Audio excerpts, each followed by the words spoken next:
Queens has been harder hit by foreclosures than any other New York borough, and the Federal Bureau of Investigation believes it has found a culprit.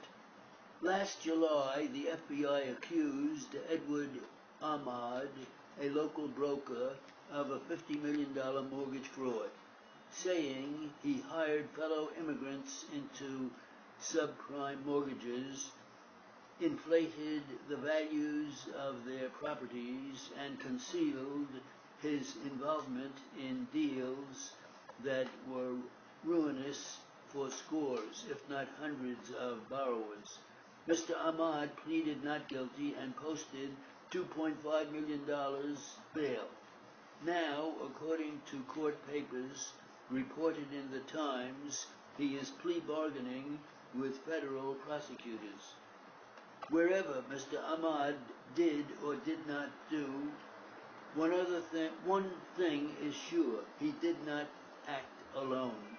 The attention of Mr. Ahmad has drawn highlights to relative lack of scrutiny of the big banks and their senior executives.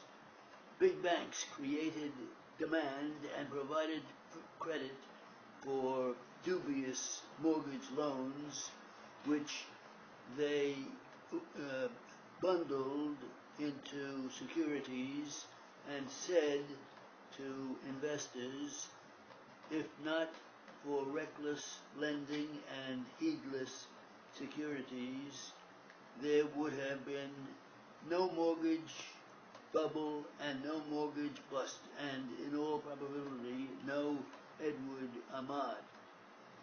There have been some prominent civil suits with settlements and fines, including the $550 million deal between Goldman Sachs and the Securities and Exchange Commission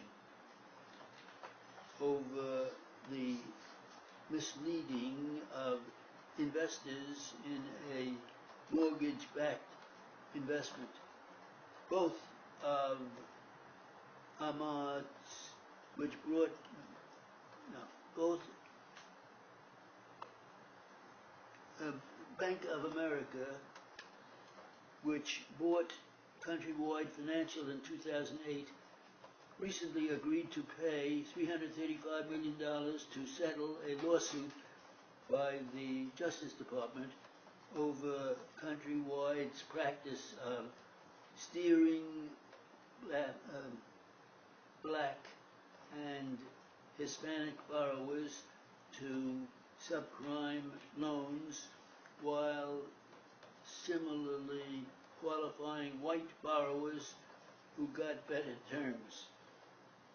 But such raises have been narrowly focused and rarely name top executives. What is needed is leadership by President Obama on this issue.